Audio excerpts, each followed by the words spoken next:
please rise and join us in the pledge. Pledge Allegiance to the flag of the United States of America and to the republic for which it stands, one nation, under God, indivisible, with liberty and justice for all. All right, let the roll call show that Eric Minks is absent and Don Bordeaux is actually on her way, which will be coming in shortly. And next we have our student showcase FFA. All right, come on up, welcome.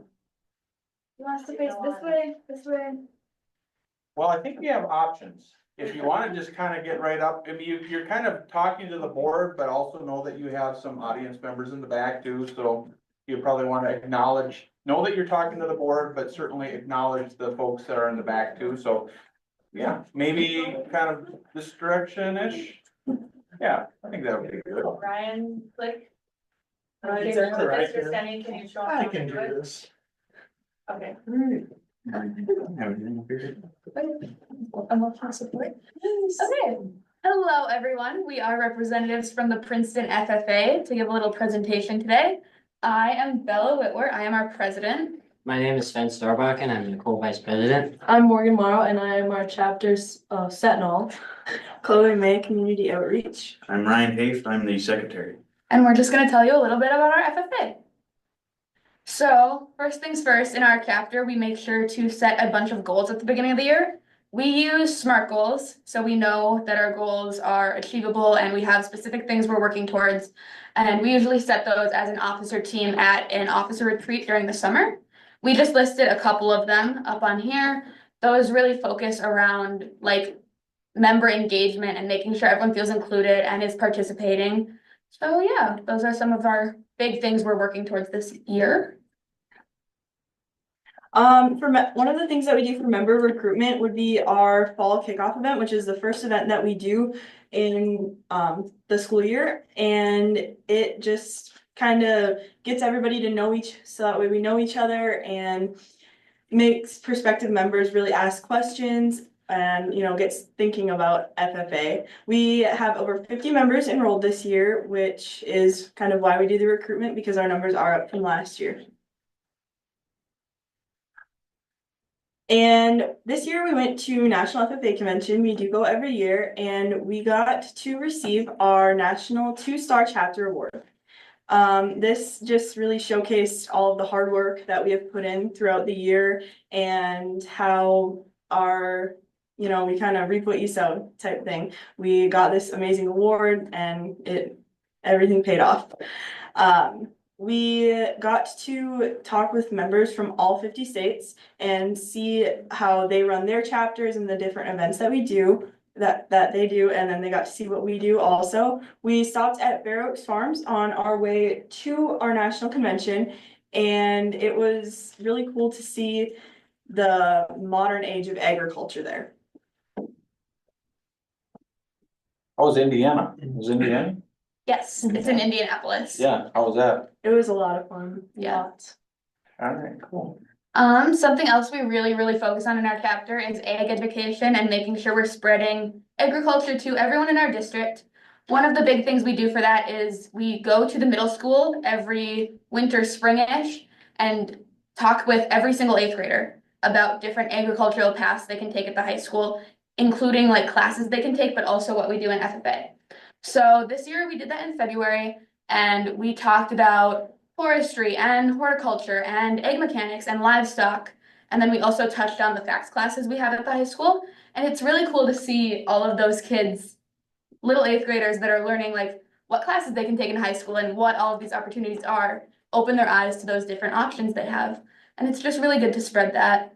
Similarly, we do an Egg Awareness Day for 2nd graders at the elementary school. That hasn't happened yet, but it's coming up on May 13th. And we do that every year. And it's something we do where we expose younger children to like egg careers that they can have and different paths they can take there. So we talk about like planting plants that they get to take home so they can see this plant grow. Or safety, where we do a demonstration with hot dogs and a lawnmower to teach them safety things, and about tractors and animals and all these different things to kind of just spark that interest in agriculture for them. You show them how they can burn themselves or cut their fingers off, or what do you use the hot dogs for? For like lawnmowers, we show them what'll happen if you Yes. get a finger in that blade. Ben usually drives the lawnmower. Yeah, great. Along with some of those, we do CDEs, that stands for Career Development Events. They're just basically competitive events designed to help students apply classroom knowledge and develop skills related to various agriculture careers. The next slide will show some more about that, but there's some of there's some pictures of us practicing. We have community experts come in and talk to us and like teach us more, and so we can like up our knowledge in a way.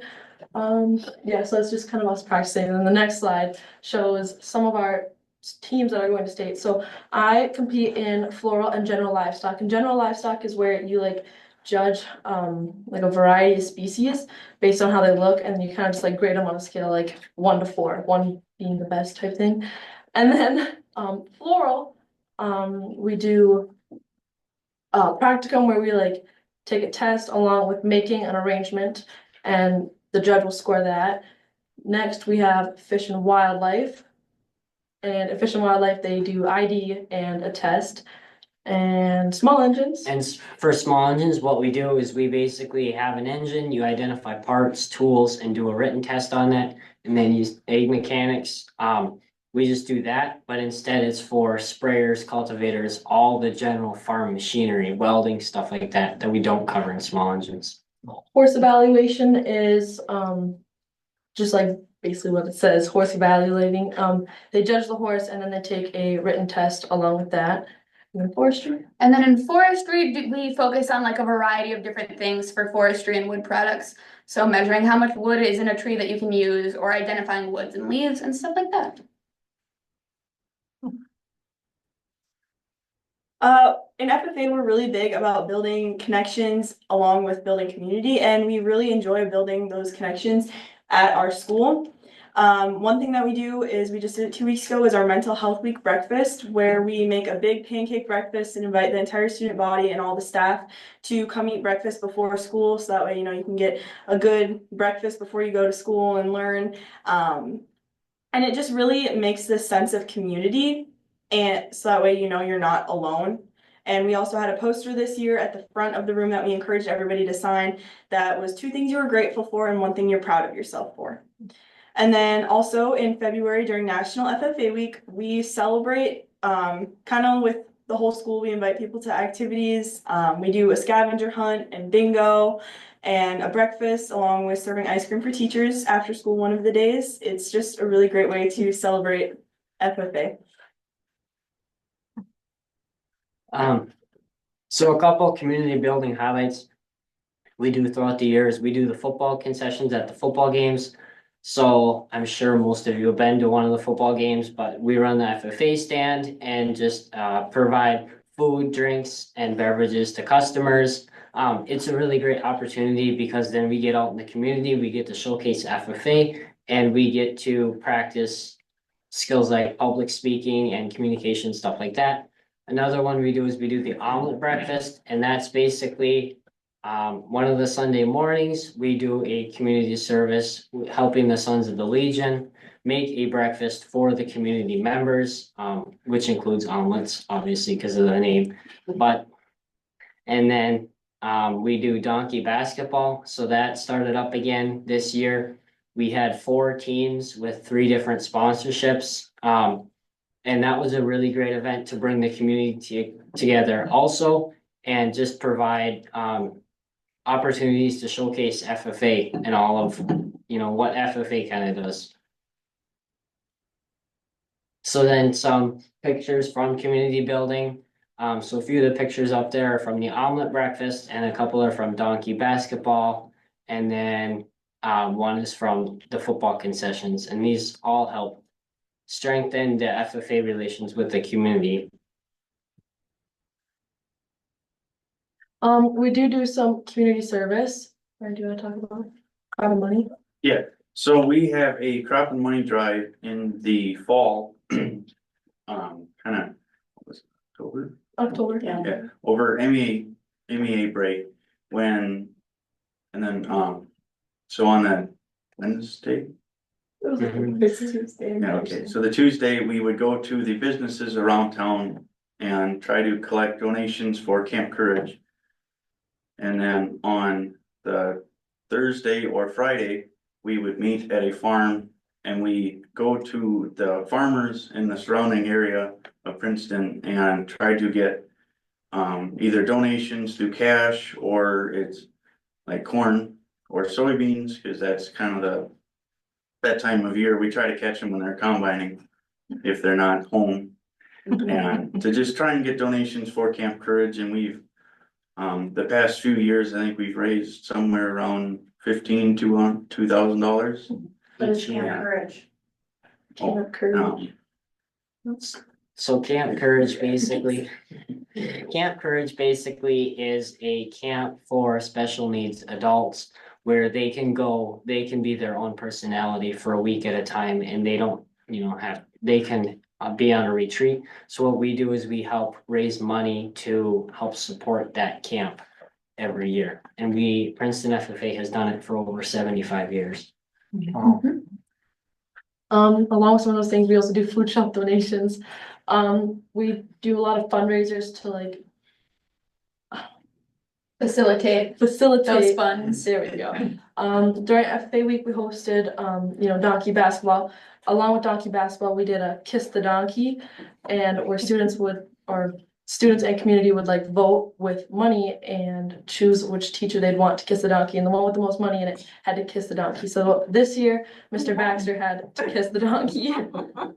And everyone was like passing by the sign during lunch, and they're like, "A real donkey?" And we're like, "Yeah, real donkeys." And then we also do ice cream sales along with that. Community, again, we do a kitty barn at the county fair, and in this setting, it's a lot of community. You got a lot of fairgoers and a lot of people. We set up activities and games, hands-on learning experiences for all ages to learn, just to kind of like where their food comes from, so farm to table, and somewhat about us. And we also sell little drinks and stuff there as a way to like Raise money. raise money. And yeah, To scholarships. for scholarships, yes. Pet supply drive, or do you want to talk about that? No,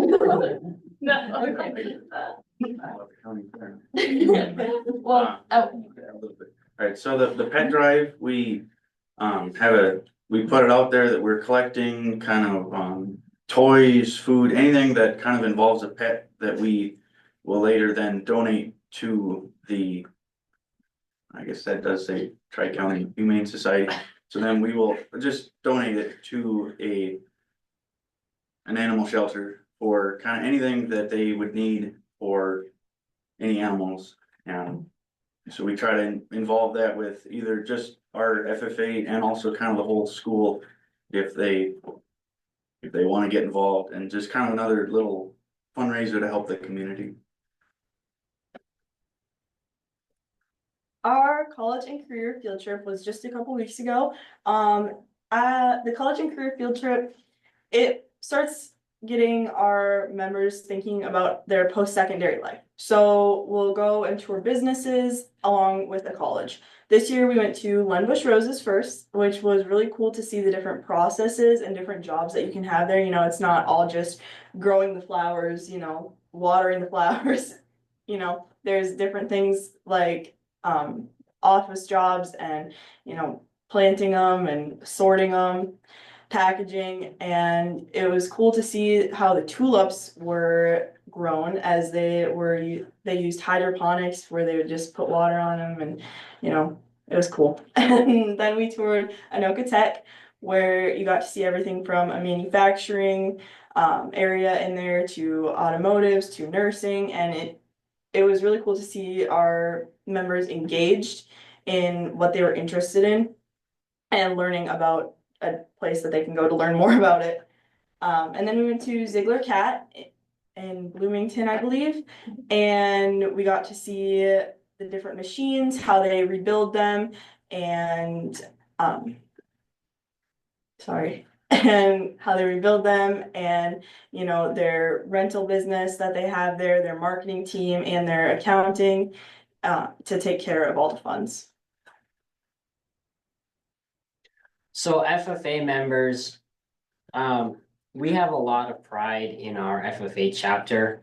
Some of the things we are proud about is because we foster a supportive FFA community where all students of the school are included. If they want to join FFA, they can. They don't have to live on a farm. We kind of try to foster that atmosphere of just, you can come here and learn if you want. Another thing is we have high membership. We have over 50 members this year, as previously stated. And we have a really strong officer team. Now, this is some of our officers. This isn't our whole officer team. But overall, we have a really strong officer program that helps foster leadership. We also have positive relations with the community, and we have a record number of teams advancing to state this year. So congratulations to all of us for going to state. We offer great community service, and we are one of the top 20 chapters in Minnesota for the past 20 years. So we've got a lot to be thankful for, essentially. I feel like I want to clap for you on that. That's pretty amazing, top 20 in the state every year. Yeah. That's it's pretty cool. incredible with 350 some school districts in our state. Mhm. Wow. Really. So to wrap this up, we have a couple events coming up in the future. For one, we have our regional banquet, which is on April 15th, which is where we get together with a bunch of other chapters from our area and just go over everyone's accomplishments from the year. And there we also get region officers, just like we have officers at our school. And Morgan will actually be a region officer this year, which is very exciting. So she will get to learn what office she has. We also have our state convention coming up from April 27th to the 29th, where all of those amazing teams will be competing. And then at that convention, we also do a lot of like, what are they called? Workshops, where we get together with other chapters from across the state and listen to speakers and learn all these things. And that's how we improve. Is that at the U of M again, like at Williams Arena? Yes. Okay. We also will be doing an environmental cleanup day around the school on May 5th. We do this every spring to clean up any garbage debris that may have come. We do it in the spring so we can do it after the snow melts. So we will be doing that. And then we also have that safety day for the second graders that we already talked about coming up on May 13th. And then finally, we have our chapter banquet for Princeton on May 20th. And all of our school board members are invited to that if you would like to come. We give out awards to different members who have earned them. And then we also do our passing of officer positions. And it's a really cool way to recognize everyone. Any questions? Yeah, I have a question, like out of all, you 5 up there, are any of you, I guess, thinking that you might go into a field after high school that is something that you've learned in FFA? Yes, so I'm a senior this year and I'm going to major in mechanical engineering. But for my career, I want to basically make robots that work in ag autonomously and make those processes more sustainable. So that's what I'm interested in. I'm a junior, so I'm not completely thinking about that stuff yet. It's still a little bit away, but I think I want to go agricultural mechanics and work on tractors. I'm again a junior, and I was thinking something in agribusiness or something in horticulture, so like flowers and just like the growing and the business side of agriculture. I'm also a junior, so I'm also not really thinking about that yet, but I do have some plans that I'm thinking about. So I'm a senior and the end goal is to always kind of keep running the family farm but I've kind of like what Sven said, I wanted to be a agricultural mechanic. And I knew that even before going to high school, but, through FFA, it helped me learn a lot more colleges that have opened up. Like the one in Ridgewater and Wilmer is probably the one that I would go to. And I went through that, or I learned about that school in the college and career day. Super Yeah. cool. So it is applicable to all of our lives in the future. It's pretty cool. Any other Anything questions? else? You guys should be really proud of all the things that you guys do, like, holy Yeah. cow, Yeah. a lot of It's activities. amazing. You guys are busy. We are. Well, yeah, you're all involved in a bunch of other things too, right? Yeah, So I know your affinity for robots, right? Mhm. You're on the robotics I team, am. right? And Yes. just competed, or competing at the state and national level there as well. You can do a ton of other things and still be involved with FFA, and that's the beautiful thing about it. You don't just have to be the farmer who's gonna be a farmer their whole lives. Some people are, but you can also be interested in other things and still be involved in FFA. It's wonderful. Awesome. Real Thank you point of guys pride so for us, much. thank you. Great. Thank you. Yes. Very good. She's okay. Yeah, I don't know. Well, I think it is important to acknowledge her for sure. I mean, like nationally recognized in the past, right? Absolutely. And statewide all the time. So we have one of the best of the best. We really do. We would We're not very function very well grateful. without her. Great job. Thank you. And Kristen. And Kristen. Good job.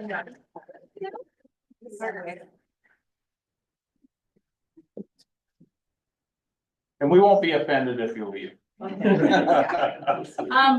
is also, right now #1 in her class, so you'll probably get to hear her speak at graduation too. Wow, oh my goodness. That's only a couple months away. I know. Oh, man. We'll be seeing you on the stage then.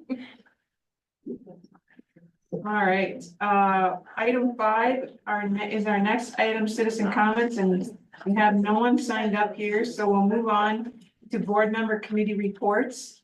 And let's start with Eric Stramberg. Go back to you though, they kind of like. It's a community engagement meeting. That was it, actually. Okay.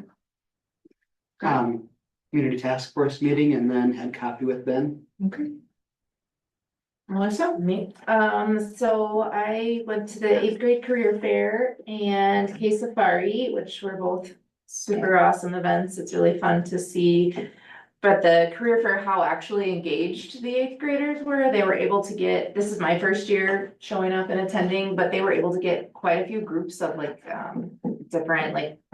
different careers, right? But they were all actually looked engaged and listening, and with 8th graders, that can be challenging. So that was impressive. And then the K Safari was super fun as always. It's always a good time to see the littles coming in. I also had wellness committee, the task force committee, the community ed advisory, which if you have not checked out our community ed book lately, we have so much programming and it's such an amazing, there's so many options. It's so good. And we also have, and I didn't write down the days, but there are movies that, can I ask Jana a question from up here? Yeah. Jana, can I ask you to tell us what is the anxiety, or tell us about the community movies that were coming Yeah, up? so every Monday in April, our creative toolkit, so CCT Films Inks will be on April 7th. On the 14th, it will be Like, which is on social media. On the 21st, it's called Upstanders and talks about bullying and how to speak out against that. And on the 28th, it is Race to be Human. Yeah, so they are all the information is in the community ed book that we just got, but they're free. They look like they could be really beneficial to, I think it's 3rd grade-ish and up is what they're aiming for, so tell everybody you know. And then we just had public engagement. And I also had the opportunity to attend the community task force. We came from band fest. The greatest day on earth. Bless your kids in the choirs. I forgot about that. I was at band blast too. Yes, I know. Yes, and so this was the first year that they did 2 ticket, it was a ticketed event. And there was not a seat to be had, I heard there was not a ticket left. wow. So, my husband was glad about that, because he gladly gave it to a grandma. How nice. And yes, Thoughtful. so, Well, selfless. yes, he's selfless. And then also public engagement, and then got to join the Tiger Connections meeting the other day. Oh, yeah. Right. I attended the community task force meeting too last Tuesday. And it's exciting to see this kind of coming to a culmination. Cause we've been working long and hard on this, and community members have been hanging in with us. And it's good. It's been a really good process. And then I had agenda planning, last week also, and then public engagement before this one. Can I just add one more thing? Yes. I was supposed to give an update from the PTO, basically just, well, the PTO isn't the one raising the money, but we are doing the money with they're officially starting to raise money for the playground, for the ADA friendly playground. And they have a website, which I can send out again if anybody needs it.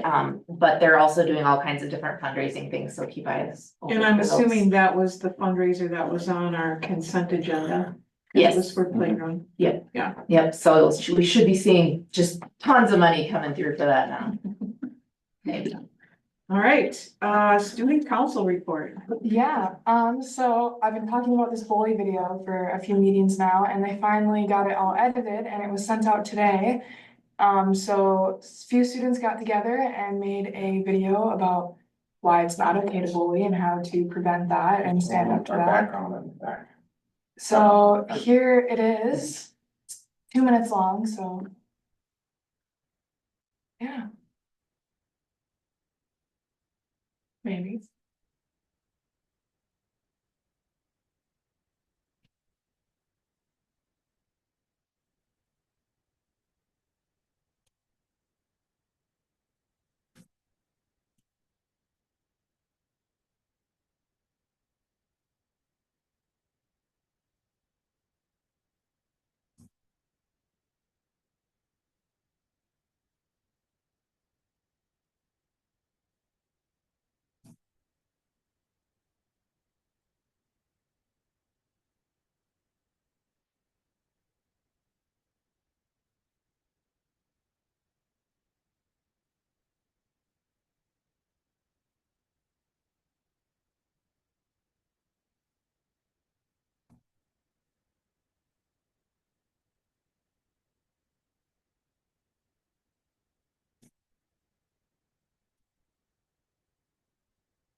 So, yeah, Cool. that's Awesome. special thanks to those students. They did a really good job of that.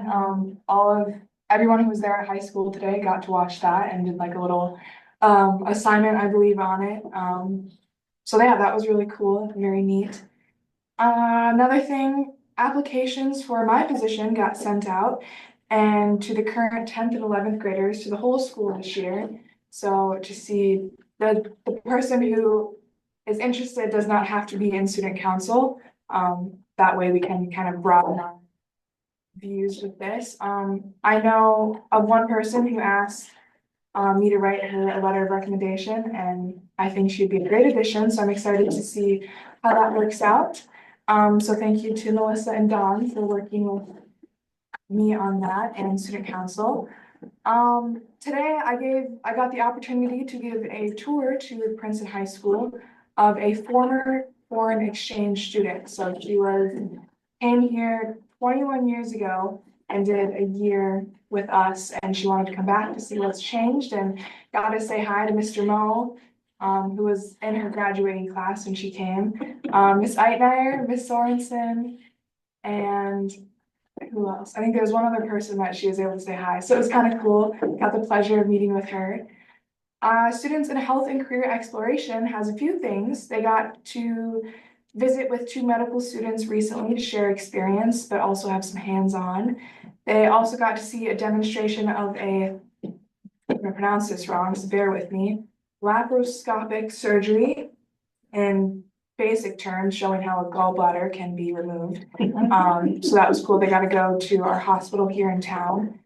And then 8th graders, obviously that was mentioned a few times.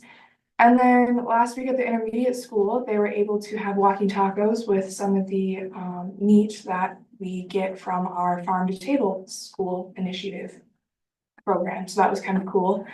Shout out to our robotics. Peyton Anderson and Oliver Roberdeau placed second in the US Open Robotics Championship Programming Palooza, it's a lot of words, in Iowa.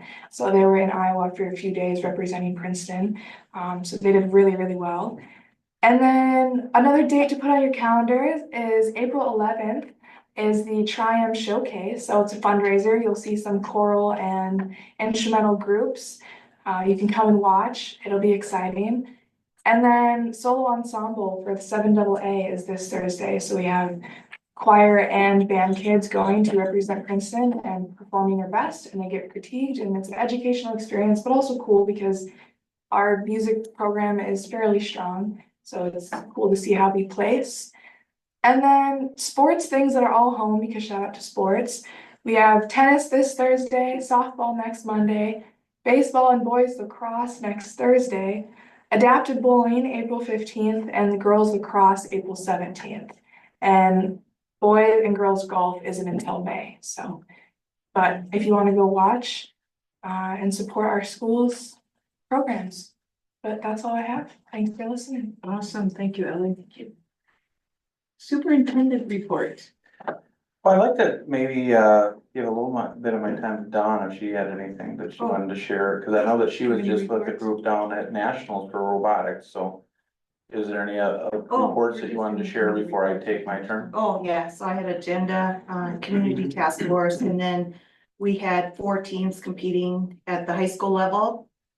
3 at the middle school, and I think there's some IQ, down at Council Bluff. What's interesting is this is nationals, like for the US.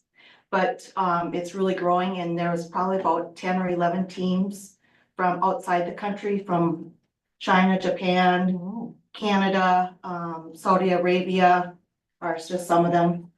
So it's becoming a big, more international event. So the teams did well down there.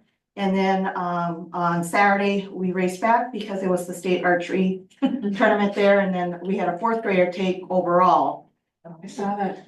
And so Princeton did well again at archery for state. So there's kids heading off to Utah the end of April here, so. And that's nationals then in Utah? Yes, Oh. for archery. And aren't there a couple of teams for robotics that are winning worlds in Dallas? Yes, Shortly. yep. In the beginning of May, 2 high school teams, I believe 2 middle school teams, 1 or 2 middle school teams, and then we have 2 IQ teams going. Is that the intermediate? Yes, yep. So 4th and 5th graders. Cool. That's crazy. All right, thanks, Don. I'm glad you had an opportunity to say a few words. Exciting. I just want to shout out to the students. I love that the fact that you're talking about this is our school, right? Because it is your school. The only reason why we exist is for our students. And you know, you have 1,000 human beings put in one building on every single day. And of course, we realize and know that our ultimate goal is for learning and growth for each of our students, but there's prerequisites for learning to happen, right? Students there needs to be, the conditions for learning need to be in place. And that's why students need to feel like they're safe and they're respected and like they belong in our school, so that when a teacher is in front of our students, they can teach them up, right? And there's no distractions. And I think too many times there's distractions that come into play that are barriers to optimizing that student learning, right? And just think about it, we're all human beings, right? You all come into this room, you need to be focused and on task, ready to go as school board members. But let's say you're walking in the door, right before you walked in the door, someone shouted out some horrible derogatory comment towards you. Now, you would have to be superhuman to be able to come in here and block that out of your mind and give 100% time and attention to what was happening. And I think we just need to understand that's common sense, right? And when we put all these human beings in one building together, going through some really unique developmental stages of their life, we have to really take ownership in this whole idea that this is our school and we need to treat everybody with dignity and respect, right? And everybody is owed this great right to achieve the American dream in our schools, but nobody has the right to infringe upon other people's rights to achieve that same American dream. So thank you, students. I think that we need to continue to do that and speak up when you hear people saying mean, terrible, bullying kinds of things to others, right? Because it isn't okay. And I think everybody understands that, and people need to know that it's just important to do the right thing. I also want to echo the whole community ed piece. I think our community ed programming is, you know, I'd be bold enough to say maybe operating and functioning at as about a high level as they've ever functioned in the history of this district. And that is bold because I know I haven't been here that long, but they are rocking it in a lot of different ways and offering lots of different great opportunities for our staff. Want you to know that we're getting close to getting a document from the developers on the land. So back and forth with a couple emails to them, but really trying to press the idea that we want to close as soon as possible. Because if we don't, then we're not going to be able to hit those timelines that we're hoping for the easement that they're gonna need to have. So that's still a work in progress. The sped audit piece, that work is continuing, and I hope to have that kind of shored up before I leave. And I think that's an important thing that I started and I want to continue to get moving on. The legislative group that is meeting with our community engagement. We talked a lot today about our legislative breakfast that will be on, I believe, April 14th. April 14th. That's gonna be a big morning for us. We've invited congressmen, which I don't think we'll actually get our Congressman Staver or. He's sending a a Yeah, so I mean, we might get some reps from those folks, but I think we're hopeful to get some senators and representatives, but also we're inviting county commissioners, city council, township boards and those kinds of things. So just an opportunity for us to tell our story. We're still looking at opportunities to send a delegation to the Capitol to tell our story as well. We'll see, we have some more work to do on that. Folks referenced the task force, community engagement. That's been great. We've had well over hundreds of people involved with that. It's interesting for those of you that come to these, is it seems like every time we have a meeting, we get a whole different group of people that come. So all together, it's been quite a few people participating, so that's been good. And I think that I'm gonna close my remarks with something I just need to put on your radar that I think is gonna be an important thing that we come to resolution on here sooner than later. And that is, I think I referenced to the board that I have been having communications with Palmer Bus regarding my desire to try and get our elementary end time that currently ends at 1:45 to see if there's any possible way to get that stretched to 2, right? Without impacting the second tier end time, right? Is there any ways that we can find efficiencies after this first year? And I've been told many times that it's not possible. And I continue to tell them that I'm not gonna take no for an answer, but I might have to take no for an answer. But I just wanna be transparent with you to say that I'm really working hard to find ways to get extra instructional time in the day for our younger students.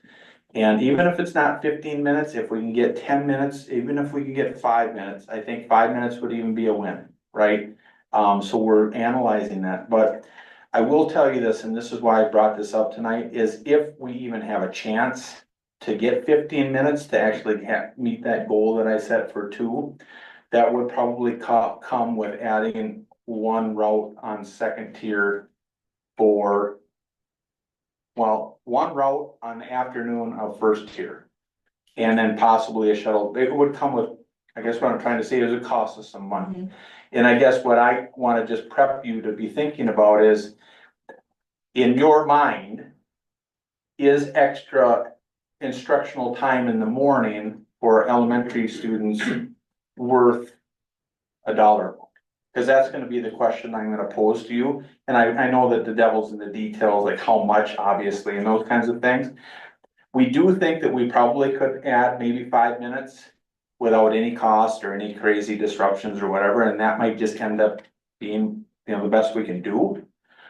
If we wanted to get that little extra time, it would cost extra money. Now, that's not even the biggest barrier. The biggest barrier is bus drivers, okay? Because to add a couple of shuttles and another route on that one piece, we're talking probably 3 more drivers. Now, we're already pretty much short drivers every single day. And every single day, can you imagine those folks that are running the bus barn, waking up at, 4 in the morning, getting a note that, 2 drivers aren't showing up in the morning, and they have literally minutes to figure out how they're going to, put this puzzle together to try and get our kids to school.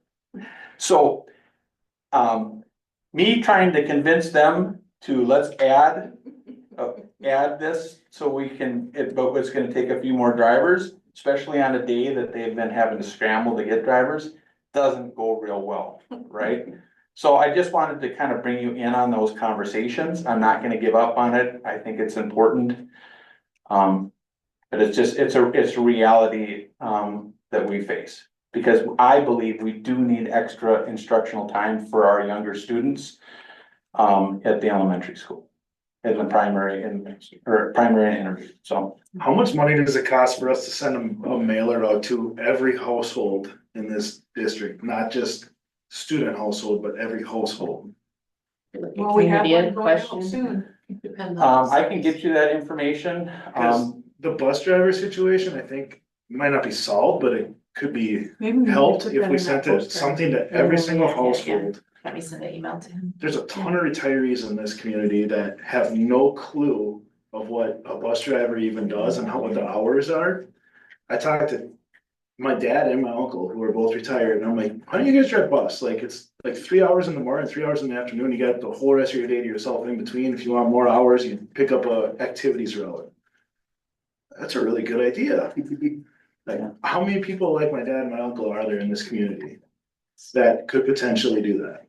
well, we do have a Most of them have, not most, but a lot of them might already have the licensing to do it. That's the biggest. So we can replace we do have a mailer getting ready to go out, and we could replace a section. That might be a Or I great could idea. short up my letter piece, to be less, and we could add this. I really think that it'd be helpful if we said, like, what a bus driver does, which I think we kind of have an idea, but the hours and the pay, like, what is it, 22, 20 bucks, whatever, just might get, if you send that out in this mailing and you get 5 hits on it, it was well worth it. Yeah, even 3. Yeah, and we could also use van drivers as well, so it doesn't necessarily have to be an 80 passenger. Bus or van. Anything to get out to some of these retired folks that might be looking for a little bit of extra spending money right now. That's a good idea. Okay. It's a very key time because we were just talking about that postcard in public engagement. I'm sending out. And it's gonna be going out in the next week or two. And I will tell you this, it is like the 2 o'clock goal that I mentioned, this extra 15 minutes, would be kind of nice, 7:30 to 2, without impacting that second tier, you still get out at the same times. But we can do it, like they told me that we can do it. But it's gonna cost a little bit more money, of course, you need to know how much that is. Yeah. But then I think the bus garage would be a lot more enthusiastic about this discussion if they thought we could get drivers. What is it right now, 7:30 to 1:45? Yes. So go till Yes. 2 p.m. And I spend a lot of Isn't it time. just 15 more minutes of afternoon chaos for the teachers? No, yes, but as someone that spends a lot of time, and LE volunteers are allowed to, like, that 5 minutes could be just precious, because you could spend 5 minutes trying to get them in line to walk to their class that's I don't know, to that door there. So like that 5 minutes can actually make, And the special ed kids who have to, like their recess, some of them are able to go with recess with all of the other kids, but some have separate recess, so therefore it takes more class time. So they come back and in not being able to finish what all the other kids are doing, therefore they're behind. yeah. Yeah, to me, you know, it's really just about instruction, you know, we're working really hard. All of our teachers trained on the science of reading, the letters training, adopting the new materials that are aligned with the science of reading. I mean, everyone's working their tails off, but I'm continuing to hear from our teachers that they just need more time. And when we had to go down to that two-tiered system, we did shrink their day by quite a bit. I don't know if it was a half hour, 45 minutes, ish. So it's like, we have less time, and that time, that 15 minutes would basically be going straight into probably reading instruction or math, one of the two, or a combination of both. So anyways, I think it's an important thing that I'll probably be talking to you about for the next couple of months. What is the drop dead date that we need to make a decision by? Well, I mean, it's nice to give parents a heads up that, you know, we're gonna change the time, but honestly, if I had to say what the drop dead time would be, I would say in August, when we send out or sometime in the summer to say, hey, cause I don't think that would be that big of a disruption for our elementary parents. I think the start time in the morning's the same, or it would be the Yeah. same. I think that it would be well received, I really do, by parents, if, you know, cause 1:45 is early, and we knew that. And that doesn't really sit well with, well, a lot of people probably. If we could get that to 2, like, it's just a matter of us getting a communication out to families at the elementary school that the end time will be 2 versus 1:45. I didn't know if we had contractual obligations or anything that put us on a timetable, No. but it doesn't sound like we do, so that's good. Yeah. I didn't know if we had. Yeah. Yeah, so when we met with Palmer execs, you know, they were gonna come and, I guess, give us an exact what they thought it might be for extra dollars. And then I think the next piece we would have to analyze the feasibility of if we can get extra drivers. Yep. All right, Thank lots you. of food for thought there. We will move on then to item number 7, approve agenda. Is there a motion to approve the agenda as presented? Motion's been made by Melissa, is there a second? Second. Second by Eric Stramberg. Any comments or questions on the agenda? Hearing none, all in favor say aye. Aye. Opposed? All right, agenda is approved. Item number 8, discuss and act on previous board meeting minutes from March 18th. Is there a motion to approve those as presented? Motion's been made by Jen. Is there a second? Second. Second by Don. Any comments or questions on the minutes? Hearing none, all in favor say aye. Aye. Opposed? All right, minutes are approved. We'll move on to item number 9, consent agenda. Is there a motion to approve the consent agenda as presented? So moved. Motion made by Melissa. Is there a second? Second. Second by Scott. Any comments or questions on the consent? Just to point out but like you said, the fundraiser I was talking about is the Is one. on. Hearing none, all in favor say aye. Aye. Opposed? All right, consent is approved. We will move on to our first information item is the food service budget. Excess food service budget. Yes, we have, what the state or federal government calls an excess fund balance. They target 3 months basically worth of dollars that you should have set aside, in your fund balance to operate, Fund 2. And we are above that. And when you are above that, they send you a nice little letter, and they paused it for, well, since 2020, because of the pandemic. And so they paused that rule. Well, the rule has now come back. And so by March 31, we had to send in our spend down plan. So what I've got here is to let you know what we kind of put in that plan. You have an opportunity. Today I went to the high school to have lunch. You'll see there's combi ovens on there. They had French fries. My first comment was, what'd you do to the French fries? And it was a good, they were crunchy French fries. I did not like soggy French fries. Yeah, maybe. Yeah. They were, I couldn't believe the difference in our French fries alone. I did go back and observe the combi oven, and I pushed the panel because it's all, you know, just like your computer screen, right? And then I thought, I better stop because there is a lot of stuff on it. But you can also, one of the other cool things that we'll be able to do with it once our staff learn how to use it all is we can thaw all of our, so if we have like frozen beef, we can put it in there the night before when we leave, right? We set it and you want it, let's say, to be thawed by 10 a.m. You evidently plug that number in and wow, you'll have thawed meat. So they are very cool ovens. So if you get a chance to look at them, ask them to show. You know, it's kind of fun. So we've got that on the primary school, intermediate school, and our middle school, because of course we put them now into the high school. That was in this year's budget already. We added to the primary school serving lines. Our serving lines are quite old, so we added that. The middle school, as you know, we've been fighting with the walk-in cooler and freezer there for quite a while. We've tried to fix it.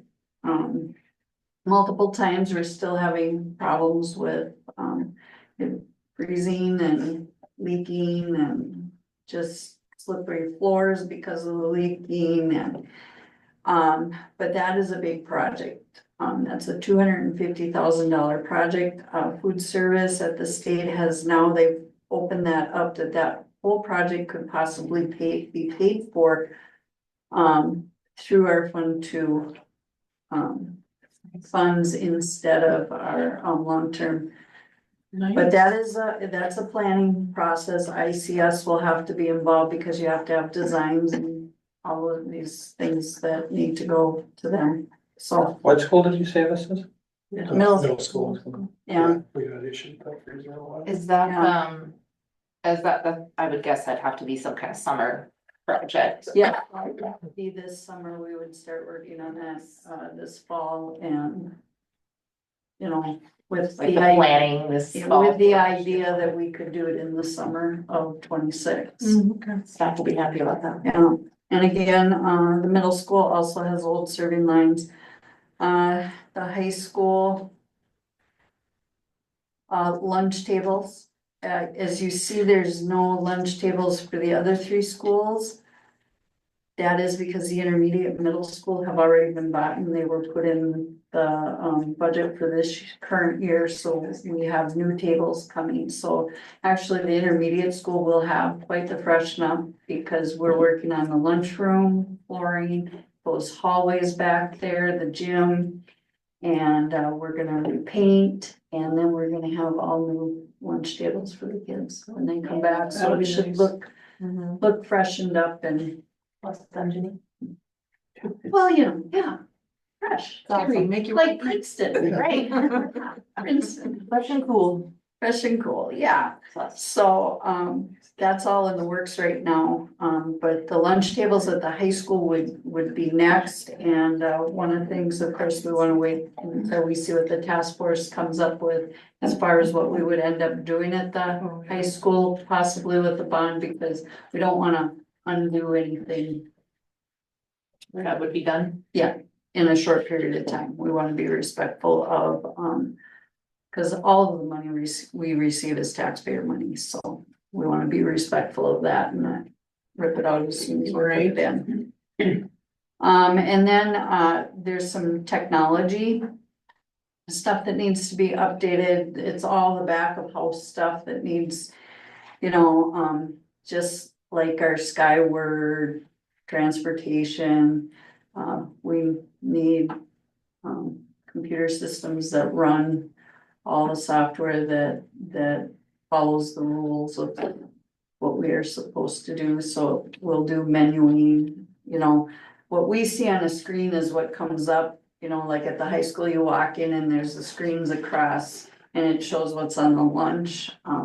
On the back side, you know, there's all your menus, and all the menus items have to have, you know, how much sodium, how much protein, how much sugar, how much, and does that meet? And so we do not we only have a simple system right now that just does really the front facing piece is putting your menus in.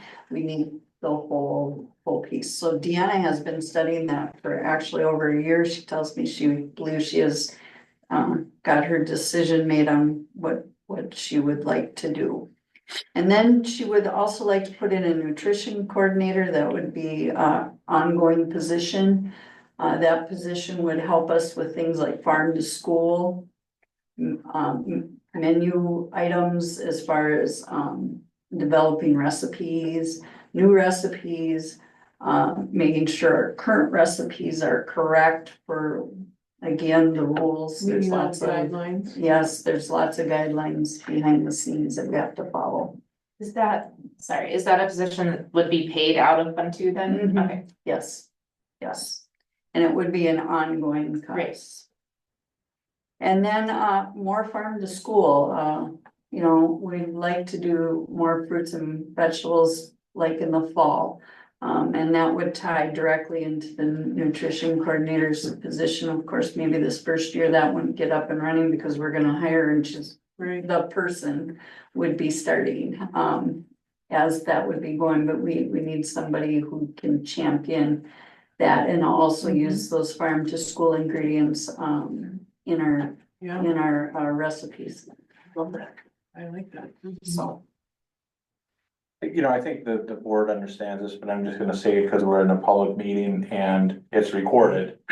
Is that it's pretty rare for us to ever talk about any fund that we have any dollars to spend, excess dollars to spend.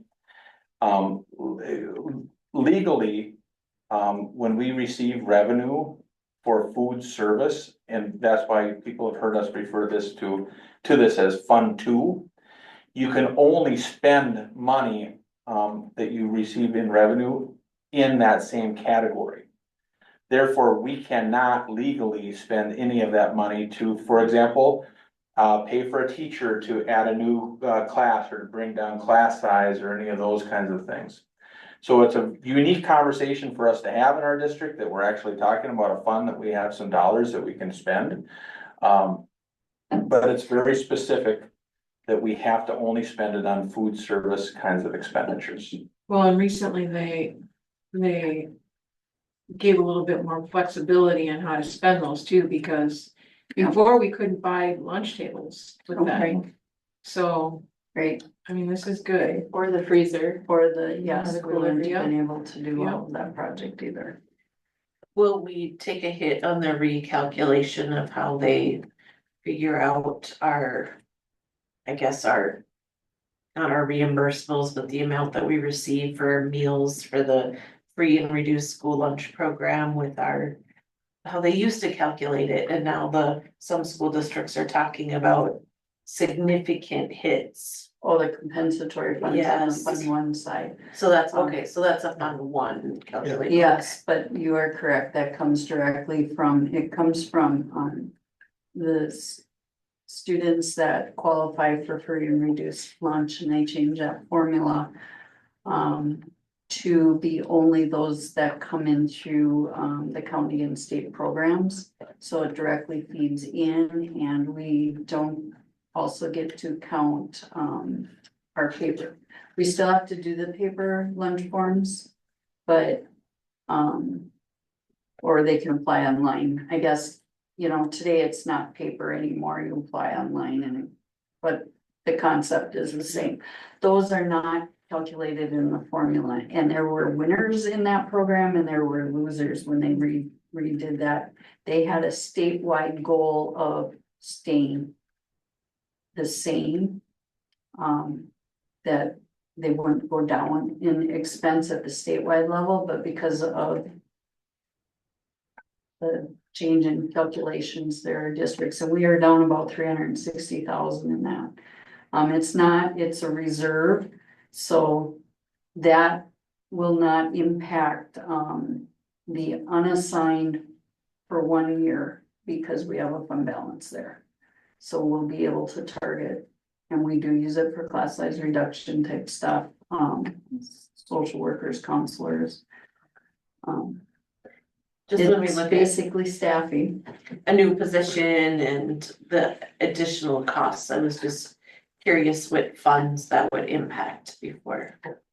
It would only impact what's on this food service budget would only impact Fund 2, and when we put that together, we're going to we won't put all of it in this year's budget, obviously, because some of it would happen in 26.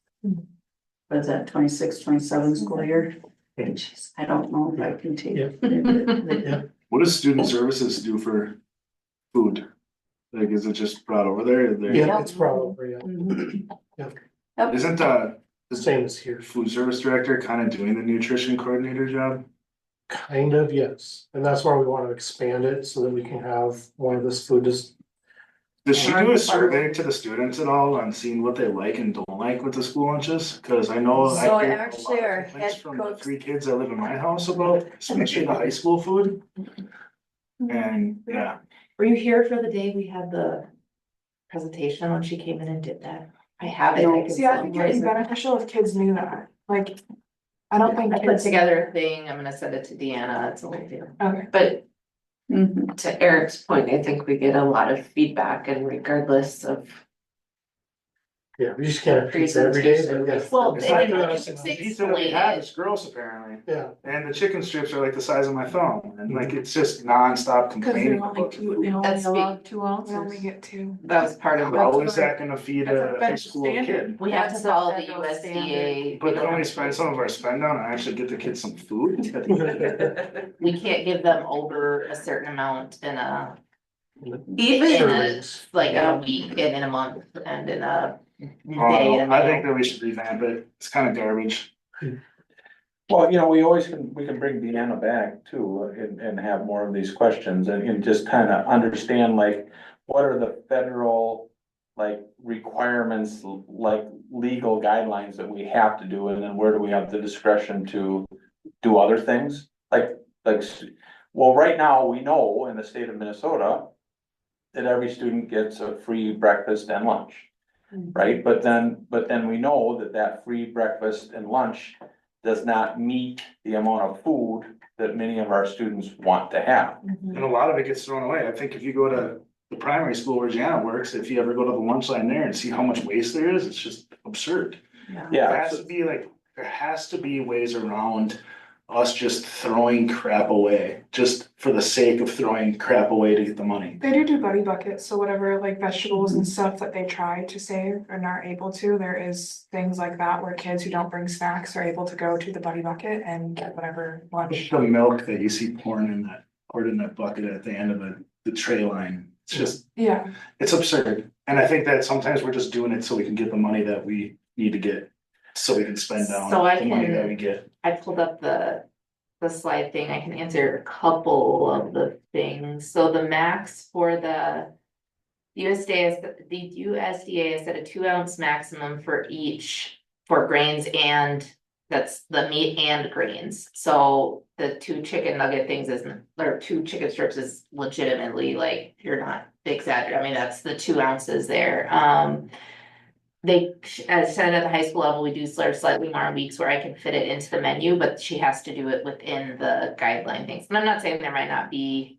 Well, I think the ways that guidelines we can that add more. we should spend some of our spend down on trying to get the guidelines changed, cause like our kids aren't getting enough food. That's the USDA. well, there's 2 separate issues here because, like the high schoolers aren't getting enough food, right?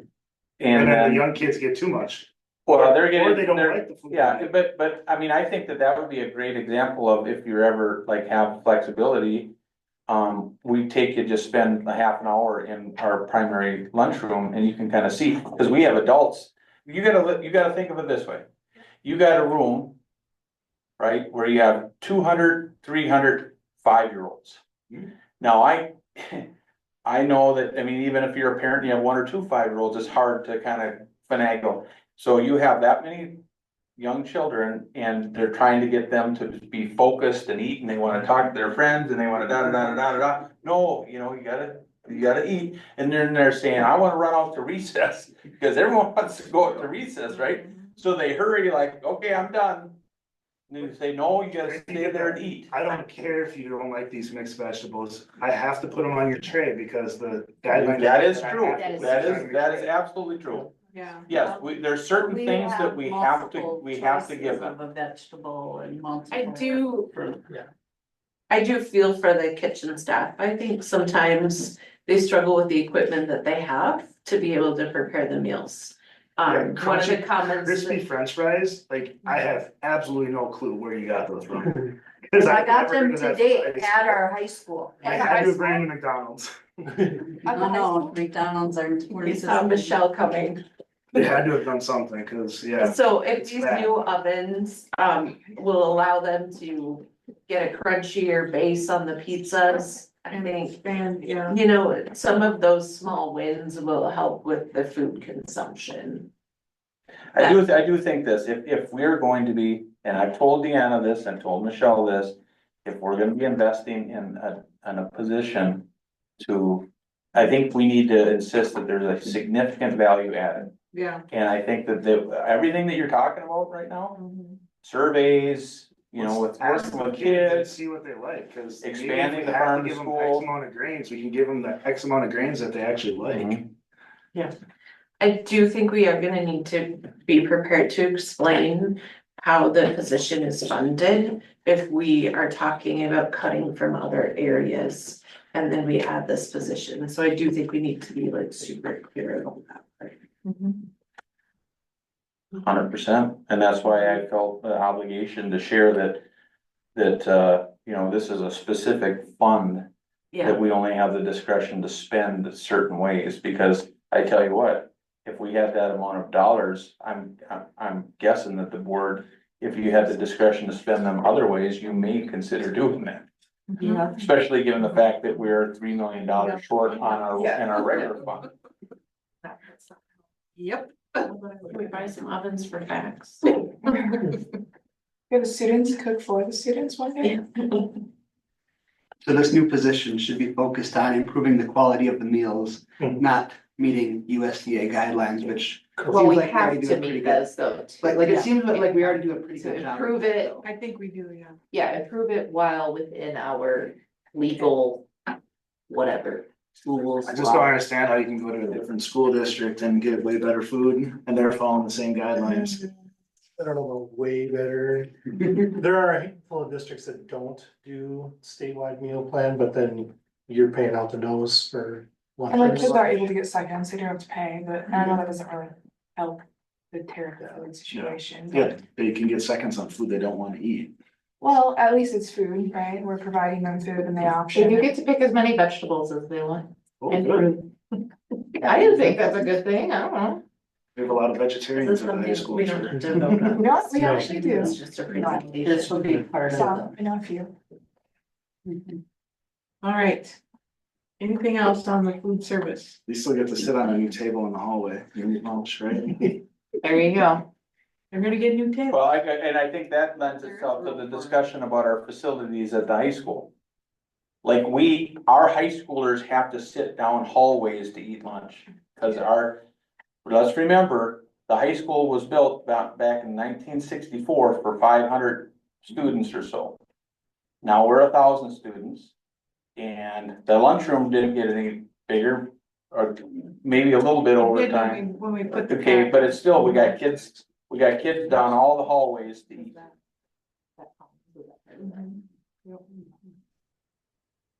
Okay, I think we need to move on. Yes. Yes. All right, another cheery subject, budget analysis. Oh, yes.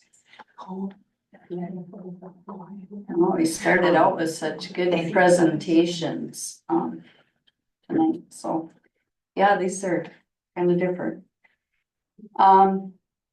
So every year we analyze our unassigned budget. We discussed this in finance last, no, 2 weeks ago. So we start by looking at where our 24 fund balance was, and that was at 5.1. And as you see, I've got our history from 2019. We were all the way up to 5.5 million there in 20 and 21 when the pandemic hit. And the reason that fund balance went up to that amount was because, well, you know, when you shut down school March to May, there's quite a few expenses money. that went away. Yes.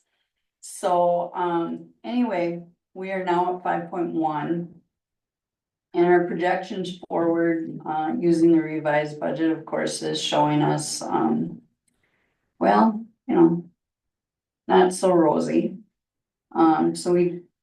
If you look at the revised budget, on the left side, you can see that our revenues on the unassigned side are 40,000,008, and then 42,2 for expenses. So what we do is we take that over to the right side, and that's our starting point. And then we know that the state has set their rate at 2.74. We set our enrollment parameter at -45. And we know that we'll probably most likely get some additional special ed funds, so I added about 300,000 there.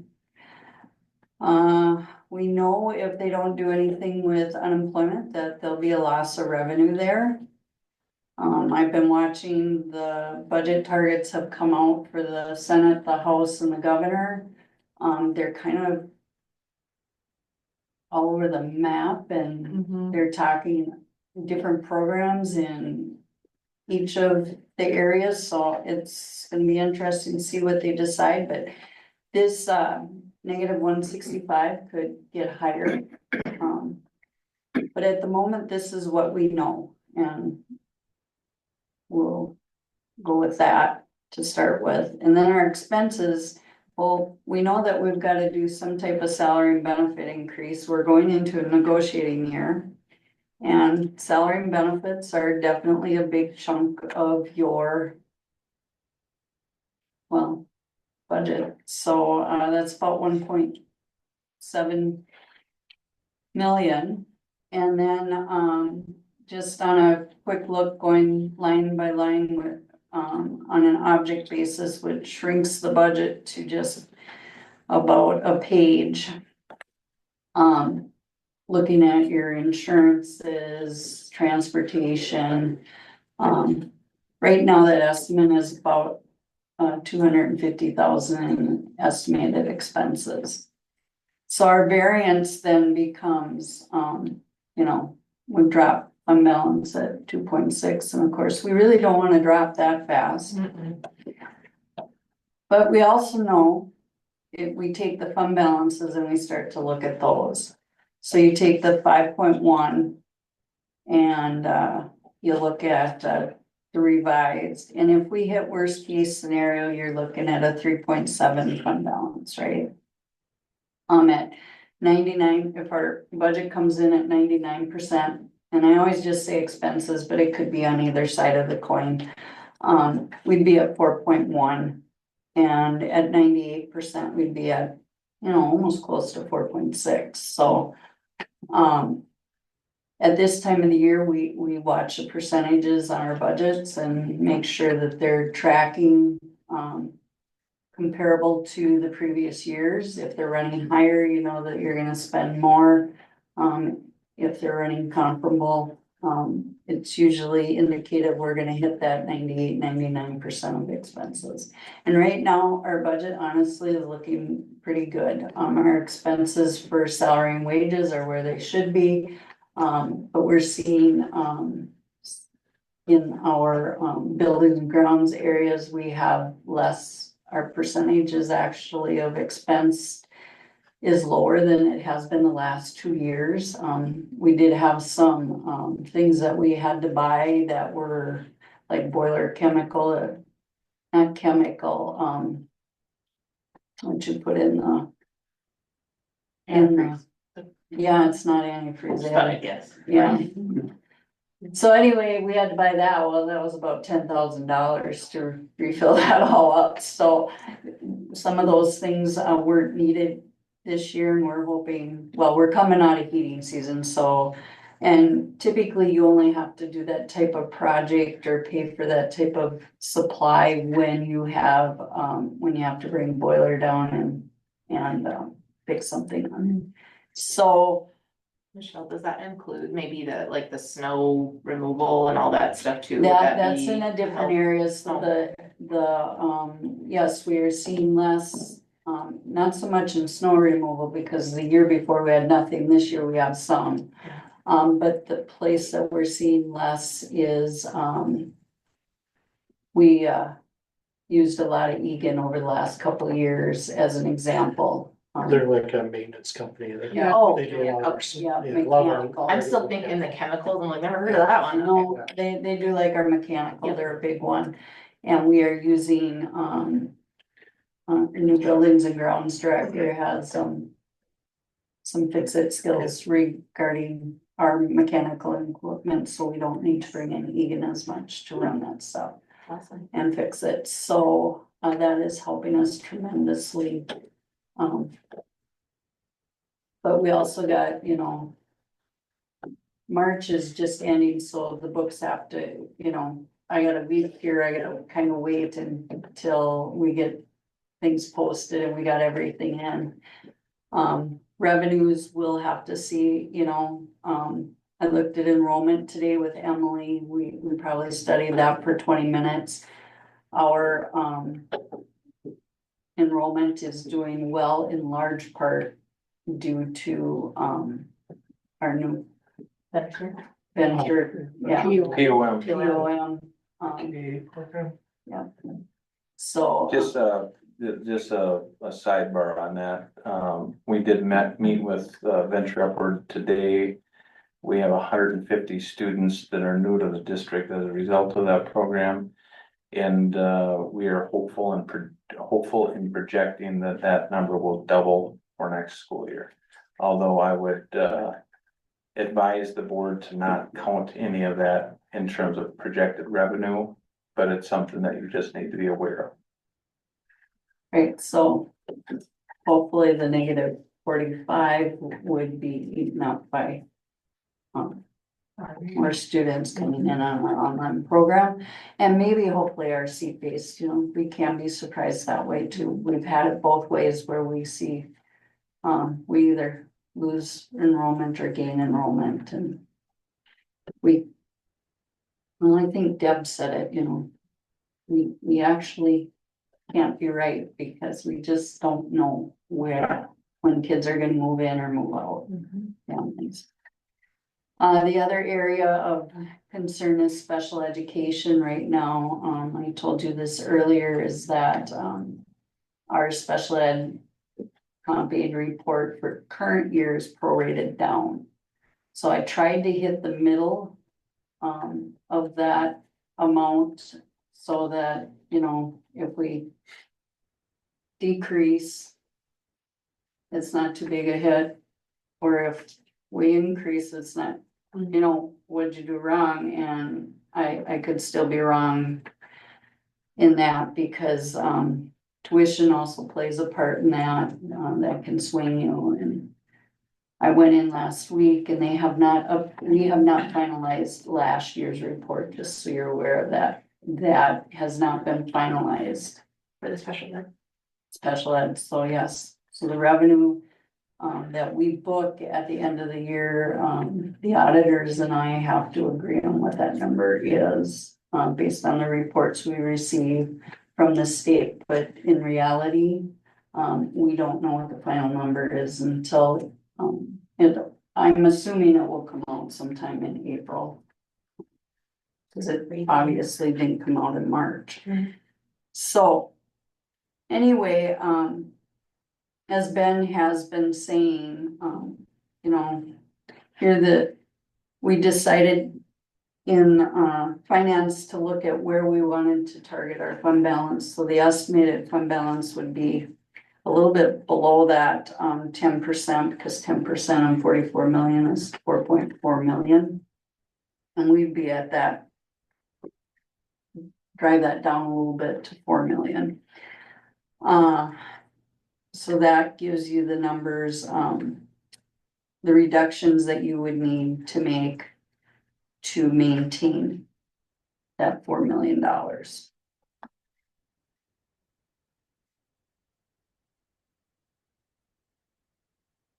And so I'm gonna have you go to the next sheet, cause I took it and just went across. So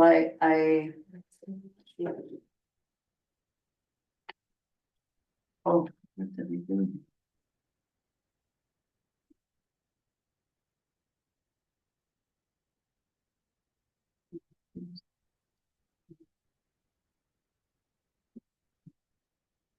The reductions to maintain the 10%. Yes. Okay. Yes. So, again, we are doing our best to make an educated guess, in where we're gonna land with 25's fund balance. So at this point, with the analysis that I'm running, I do not believe that we will be as low as 3.7 million. You know, so at 99%, we'd be at 4.1, and at 98%, we're clicking closer to that 4.6. And right now, our budget is, the expense side of the budget is at 98%. Enrollment is holding well and is ticking up slightly. It's not enough to change our whole projection, but, you know, if we got an average of an additional 10 students between January and May, you know, that's $70,000 kind of thing. So, Could that be from online or in person, or does it make a difference switch? doesn't matter where it's Doesn't make a difference. no. In my world, it's as long as we have kids. Yes. Yeah, the second line that I have here, of course, we would have no fund balance spend down here to get to 4 million. At the 100%, we'd be at 0. 99% would be, you know, we have about 150,000. And then at 98%, really, we have closer to $600,000 worth of fund balance there. So, the reductions to maintain 10% were on the previous page, and I just copied them over. If you look at the 98%, which is where we're leaning more toward, is, we're at just short of 1.2 million. And then remember, we always do chargebacks that we can legally do between funds. Well, we have staff development that we have about 150,000 in, and we have some MA funds and things like that in which we do chargebacks into reserves. And that totals about 300. So as you can see on each of these levels, you know, at worst case scenario, we're at 2.6. And, you know, we gotta show this because it is possible to get there. It's not a zero, you know, but at the same time, we don't wanna gut the system and then put money on our fund balance. 99%, we're at 1.7. And then if you look at the 98%, we're down to that 800 and just short of the $900,000 mark. So that's just kind of to show you where we're leaning. And Ben, you sent out a communication that we would be between 800 and or was it 700? No, the board, seeing the communication that I sent out to all team members, I indicated that we're projecting about a $3 million shortfall, meaning that we're projecting $3 million more in expenditures than what we're projecting in revenue. That is like a broken record because that's been the way it's been almost every year. And that's why every year we've had to cut about $1 million every year. And then, you know, we find ways to keep the boat floating, right? But anyways, the communication indicated that we're gonna start off with proposing between 800,000 to $1 million in budget reductions. And right now, if you open that next document, you can just see for yourself, that's kind of where we're at right now. That gets us to about 800,000. Of course, we all know that things will change daily. As it relates to that, we're still wondering if, you know, we may get some late retirements and some of those kinds of things, because we all know that if there's a retirement from someone that is on the highest pay scale, and then we bring in someone that's a little bit less expensive in terms of their initial salary and benefits, then that's a cost savings to the district. There may be some of that yet, because in our contract, there's nothing that has a deadline that they have to let us know if they're gonna retire or not. So that does provide some limitations to us as it relates to planning for the following year. These are, in most cases, the high level pieces. We do have a few activities that haven't ran for a couple years. We just, well, actually 3 years, we just take those out of the budget. We got some, looking at some of our coaches at the high school activity levels and some of, I forget which programs, but their assistants and having those, like the student store is one of them. We have 2 people advisors working in that. One would be taken out of Fund 10 to start with, and the other one would remain in Fund 1 to help alleviate some of the stress on Fund 1. And then we have some district level stuff. Quoting some nursing services to community ed, which we haven't done that the past couple of years because we had COVID funds, and nursing services qualified under COVID funds. We no longer have that. We would go to a 70-30 split for rentals, with the district maintaining 70% of the funds and community ed 30. That's mainly so we're not doing all these little chargebacks to get to that What is it right now? 50-50. Oh, We have a marketing consultant, we would reduce that. If we're gonna run an election though, that's going to put some money in for that. And then, our supply calculation is about 15,000 less. And then, a 1-year move to capital, we can move staff, technology staff. About 150,000 for 1 year into our capital fund. And then, superintendent salary, reduction of about 25,000. So. and this is all for like just this coming, like this coming 26. Get us around that 800,000 to try to keep us. for the 98%. Yeah, and hoping that, you know, something changes enough that it keeps us floating for the next 2 years. That's our goal all the time. It just seems that I've been doing this quite a while, and the goal is, can I get another year? Can I get another year? And I just need it to change enough in the right way that we get another year. You just can't ever leave, Michelle, I'm sorry. Well, I don't make the luck. I don't know where that comes from, and we have not always. We did go down quite a bit 1 year, and so, and that's where, you know, if we come into the audit season and our fund balance, let's say, goes to that 4.1, the conversation coming in here this for the next school year will be a lot more stressful. Not that this isn't, because it is, we're affecting lives here, and we're very well aware of that. Yeah. Is the teacher returning Jason, will you explain it? Yeah, so those are, so we have veteran staff that are out on leave, and when they come back, Okay, right now we have a teacher that's maybe worth 70,000, so they're on the newer side of stuff.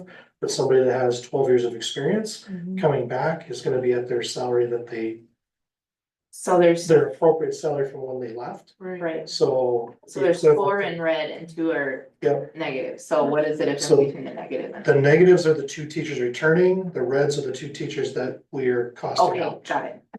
Okay, That would leave because. sorry, it's 2 I wasn't. returning. Yep, So no, that that's what actually we just paired. decreases the amount of money that we're reducing because then The two teachers together coming back, Are more expensive. they're more Yeah. expensive.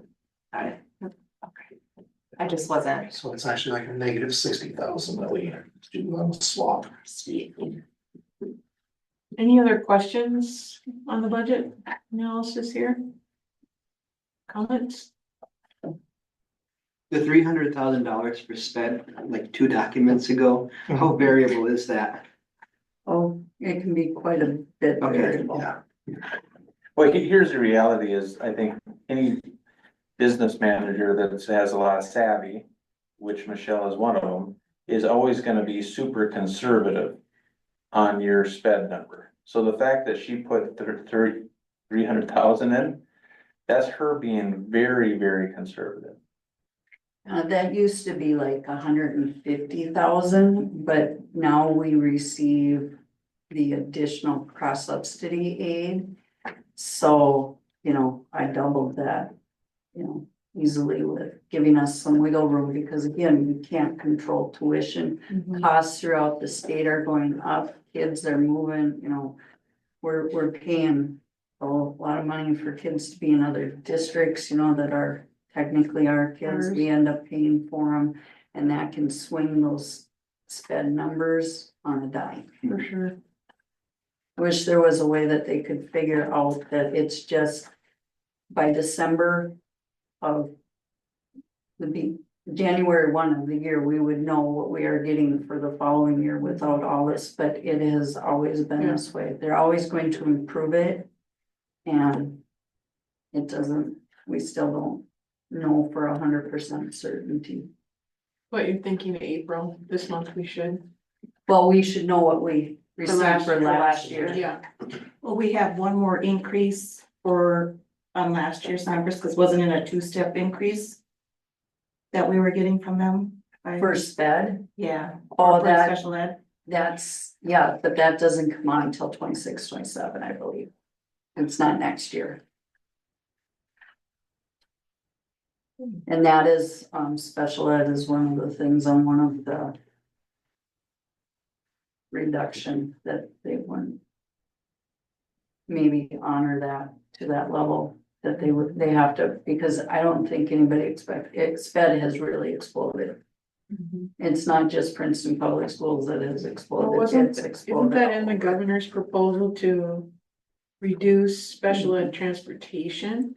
Yeah, And some other transportation as well, I thought. yes. Non-public school. Non-public, Yes. yeah. Non-public school Mm-hmm. transportation. All right, any other questions? Thanks, Michelle. All right, superintendent search update. So we have the posting out, it's been out since, early March here, or mid-March. We currently have 10 applicants, it does close on April 9th. We do have a tab on our website, so if you have people that are interested, they can go to our website and see information about our district and hopefully draw them in. We did distribute the staff and community survey. We had 456 responses, which is comparable to our 461 responses that we had Oh, wow. in 2018. So that's, we're within 5. That's awesome. About 334 of those are parents and about 80 were their instructional staff, and then the rest are different administrators, other staff, things like that. We currently are putting together the criteria to review the applications. That'll be a 100-point scale based on experience, based on different questions that the applicants completed. There'll be a group of people that will review those. Deb will be part of that process as well. And then I'm in the process right now of putting together the interview guides based on the responses that I did get from that survey. So some of the key things that our community wants, those questions, there'll be questions geared toward that then. So that our next superintendent matches the request that our community has. We are assembling 4 teams for our interviews that are gonna occur on April 16th. I have 28 volunteers already, still gonna be searching for a few specific groups that I don't have represented yet, but we'll get to that. We do have a leadership and instructional team, we have an operations and involvement team, we have a climate and culture team, and then we'll have a presentation group. So very similar to what we've done with our other leadership positions in the past. The first round, as I said, was gonna be April 16th. That'll actually be at our primary school, because we can actually start there about 2:30 with our interviews. Thank goodness we get out at 1:45. Yeah, that's right. And then the parking lot will be clear and we'll have plenty of spaces for people to come in and park. I'm working with Emily on having some food available for our interview teams, because that's a very long evening that will run till about 8 o'clock that evening. And then the second round is open to the public, and that will be April 23rd. It'll be at the PAC. We're looking at probably like a 4:30 to 7:30 with our finalists in there. The school board as a whole, you guys will all, you ladies, will all be in the PAC. You'll have an opportunity to ask questions. We'll have some keyed questions for you to ask. And we'll also have them do a small presentation then, and then the audience will be able to, the community will be able to sit into the audience and listen to see how these people respond to our questioning. And then ultimately the board will make a decision and we'll move from there. So we're plugging right along. I feel good about it. We've had it at a variety of locations. I think we're in a good spot.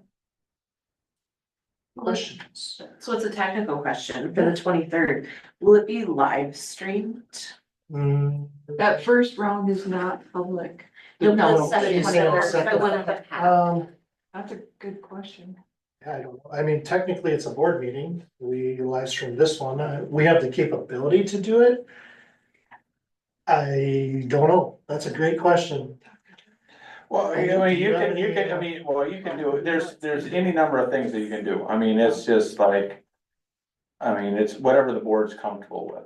You know, and the other thing that you're gonna have to think about too is, there's one thing about when, you know, you're firing off questions, probably you'll be up on stage, right? You'll have, you know, your candidate here and in the hot seat, right? And you'll probably have dozens of people out in the audience. And there's that piece, right? But then there's that deliberating piece, and that's something that you're all gonna have to be thoughtful about too, is, you know, it's a little bit tricky because you're gonna be in a public meeting trying to talk about candidates, right? And come to some kinds of consensus. So that's just something, that's a whole nother layer in this that I think that Jason can probably think of some ways, because you're gonna all have some scoring and things, and you'll have some objective ways to see if you can narrow it down to some consensus, but then you have to have that dialogue, okay? And I think that there should be some thought in terms of like how you have that dialogue as a board where you have the freedom to have good conversation amongst yourself and you don't feel like you're stifled because like there's a bunch of people watching, Audience. right? So that's where I think that Jason maybe should do some research with MSBA in terms of like how that deliberation side of things goes in, or if there's even the opportunity for the board to potentially go into closed session to have that conversation without being in public. I don't know the answer to that, but I think it's worth asking the question, because I think that you all deserve to have the opportunity to speak frankly and not be concerned about, you know, whatever. And that's just, but that's up to you to decide. You're the I board. don't remember. To ask For- you guys, do you remember how we did that? I mean, I remember it being in It here. was in here, but then we did a closed session. Did we when do wanted closed? to- Yeah. When we I'll talked check with and legal. discussed. See. That's still. Yeah, I don't remember ever actually Deliberations having would to be do closed session, deliberations like that in public. Cause I think when you were at fire, they went into closed. Like we would. Yeah, I think that there's probably a way, I would encourage you to find a way to go into close. But, so I just bring that up because that's a whole nother layer. Yeah. The easy part, in my opinion, hey, there's a candidate, you fire questions, people watching, right, and they're in a hot seat. But then then you're gonna have to come together and talk about this. Right. I think that can be, cause like personal or there's gotta be, well. This is a public. I don't remember But ever every, but doing when it we in hire public. university. But we did presidents the and closed other session public, after you the- have a closed After the session. After the interviews were all interviews were done. over, then we did like a little closed session for the next 2 hours it was, I think. Yeah. I'll do some checking. And I do think there'll be a layer of vetting and background checks and kind of digging up that is outside of this even too. Where so you'll need to get that information some way somehow, which I think that is private, information that is privy to, these candidates still deserve some data privacy. Right, right. Maybe if, you would have seen it if it was in Sarah's notes, I guess. We essentially could adjourn the meeting at the Performing Arts Center and go into a closed session in the conference room in the office. Yeah. The 7 of us, if we need to. I do wonder about live streaming it, like if we're gonna live stream it or record it for a later date. Like the people who are watching it are gonna have feedback about the candidates and. Like, I don't know if there's an effective way to take the feedback from either the live stream or the. At that they- point, I don't think we care about the they- yeah, feedback. at that The feedback point- has been received by Jason already. Correct. Okay. The decision is made at the 7 board members. Yeah. We've So- gained, So we've. live streaming wouldn't add value is what I'm. No, so even though we are sitting in a public setting, It's for the public people who watch forum, the train wreck. the audience does not get to ask questions. They don't, Right. they can have their own feedback or thoughts. Yeah. But in the end, it's the 7 of you that will make that decision and recommendation as to who you are moving And it's a forward. very with. public place. I mean. Yeah. Like it's not, Survey. like, Yeah, there's if a lot more live stream people isn't that gonna sit there Thank you. than our huge audience I tonight. just, Other I'm sure some of the. I would still argue for the live stream because it makes it more accessible to our community for those that have children and still. Mom puts in her AirPods and still makes dinner and, you're still having that opportunity to listen and Could be at available. least, I mean, I do have Joe Pretty good. available, so he is gonna come and help that night, so we would have that availability, but I wanna do some checking. yeah, they Never could be know. at Viral baseball moment, practice and. It could be, somebody goes wild on TikTok. or whatever it is. You could have been viral. I was on MSBA's website for, when I checked their job postings, and this was not listed for superintendent for our school. Is there a reason why we didn't put it on? It should be on MSBA, cause I sent it to them, Cause I was out there towards the end of and I last had, week, and I know I had one applicant who say that they found it on MSBA. so maybe they updated it. Don, are you trying to apply for something? No. I found it on LinkedIn. Yep, it's there too, yep. I found it on the website. Well, the good thing is you have time to get all these tweaks figured out. You are. Say what? Princeton superintendent comes up. Any other questions for Jason before we move on? Thanks for your work, man. Sounds super fun. Apply. All right, It's on the website, yeah. it's on their website, Okay. Would you just look? Yeah. Oh, okay. it's there. All right, we have a couple action items left. Item number 11, school board financial directive. I move to accept the school board financial directive resolution as presented. All right, motion's been made by Eric Stramberg. Is there a second? Second. Second by Scott. Any comments or questions on this? This is something we do every year to. So just the Give that- Yeah, honestly, if we didn't have to make any cuts at all, we'd still ask you Yeah. to make this resolution just in case. All right, so it's a resolution. We'll vote by roll call, starting with Jen. Yes. Yes. Yes, Yes. Yes. Yes. all right, resolution passes. Item 11B, second reading of policies. Somebody like I to move to accept the second reading of policy as presented. All right, motion made by Melissa. Is there a second? Second. Second by Jen. Any comments or questions on the policies? Hearing none, all in favor say aye. Aye. Opposed? All right, the policies are approved. We have no additions to our agenda, but as you can see, we have a lot of things going on in April by our future meeting list. So is there a motion to adjourn? So moved. Motion's been made by Don. Is there a second? Second. Second by Eric Stramberg. All in favor, say aye. Aye. Opposed? All right, good meeting, everybody. What time is the try?